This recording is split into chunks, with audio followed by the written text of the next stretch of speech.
अब तुम तो जानती हो कि उनके लिए ये विला मामूली सी बात है।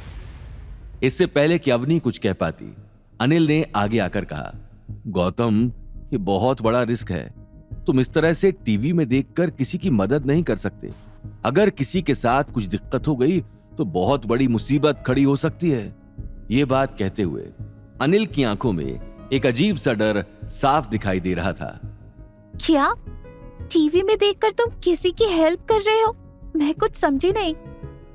अवनी की आंखों में हैरानी थी। गीता को भी ये बात समझ में नहीं आई। गौतम को उस वक्त कोई जवाब नहीं सूझा। अरे नहीं नहीं डैडी जी, ऐसी कोई बात नहीं है। मैं टीवी में देखकर उनकी कोई मदद नहीं कर रहा। अवनी, ये बात बहुत लंबी है, मैं तुम्हें समझा नहीं सकता। मैं बस इतना कह सकता हूँ कि मैं कोई गलत काम नहीं कर रहा हूँ। गौतम ये बात कहते हुए प्यार से अवनी की आंखों में देखने लगा। अवनी भी उसकी आंखों में सच्चाई साफ देख पा रही थी। लेकिन तभी गीता ने कहा, नहीं, लेकिन मुझे तुम्हारी किसी भी बात पर भरोसा नहीं है। मुझे अभी के अभी सच जानना है। गीता की आंखों में गुस्सा था। मम्मी जी, मैं मिस्टर यशवंत से पूछकर आपको बता दूंगा, लेकिन अभी मुझे खुद ही बात के बारे में कुछ नहीं पता। गीता गुस्से में आग बबूला होते हुए आगे बढ़ी, लेकिन अवनी ने उसी वक्त उसे पीछे खींच लिया।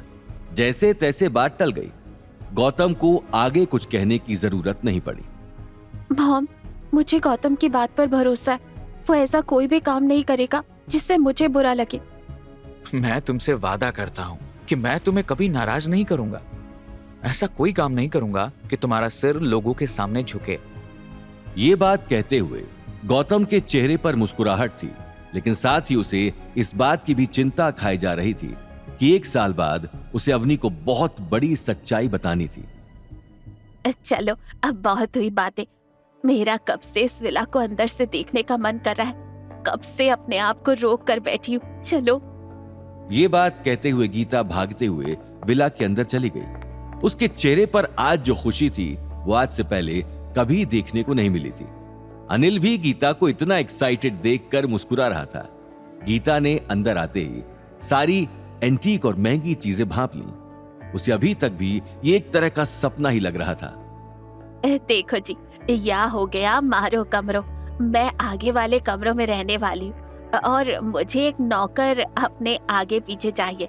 उम्र भर हाथ पांव चलाए हैं, अब बैठकर आराम करना है। ये बात कहते हुए गीता अंदर रखे आलीशान सोफे पर बैठ गई। हाँ हाँ, क्यों नहीं, एक पर्सनल कार भी ले लेना, इसमें क्या बड़ी बात है। आखिरकार इतने बड़े विला की मालकिन जो बनने जा रही हो। अनिल ने मुस्कुराते हुए जवाब दिया।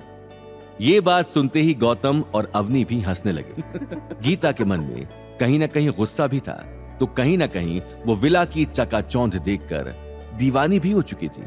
इसलिए गौतम को लेकर उसका गुस्सा भी कम हो चुका था। चलो, जो भी है, ये नाकारा कहीं तो काम आया। अब इस आदमी को कैसे मिला ये विला, मुझे उससे क्या मतलब। मुझे तो बस यहाँ आना था, इस शानदार विला के अंदर। गीता अग्रवाल, आशियाना अमर बाग में बेस्ट विला की मालकिन।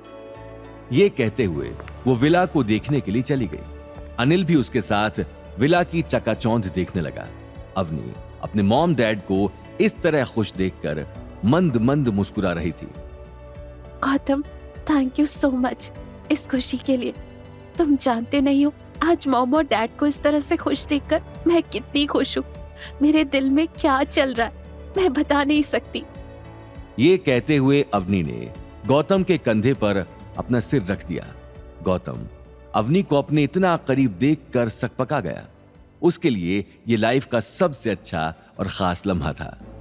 काश मैं और अवनी इस तरह पूरी जिंदगी साथ रहें, एक दूसरे के हाथों में हाथ डालकर जिंदगी के हर एक लम्हे को इसी तरह एंजॉय करते रहें। लेकिन मुझे चिंता सिर्फ उस वादे की है जो मैंने अपनी फैमिली से किया है, 1 साल बाद अवनी को छोड़कर दीपशिखा से शादी करने की। अगर वो अवनी के बारे में सारा सच बता देगी तो मेरा और अवनी का साथ हमेशा हमेशा के लिए खत्म हो जाएगा। नहीं, मैं ऐसा नहीं होने दूंगा। मैं हमेशा अवनी के साथ ही रहना चाहता हूँ, चाहे इसके लिए मुझे कुछ भी करना पड़े। क्या अवनी गौतम के बारे में जान पाएगी? आखिर क्या होगा? गौतम का अगला कदम, क्या शनाया और सिद्धार्थ विला से हुई बेइज्जती का बदला लेंगे? आगे की कहानी जानने के लिए देखिए अगला एपिसोड सिर्फ पॉकेट एफएम के यूट्यूब चैनल पर और रॉयल वारिस के सारे एपिसोड्स को सुनने के लिए डिस्क्रिप्शन में दी लिंक से डाउनलोड करें पॉकेट एफएम ऐप।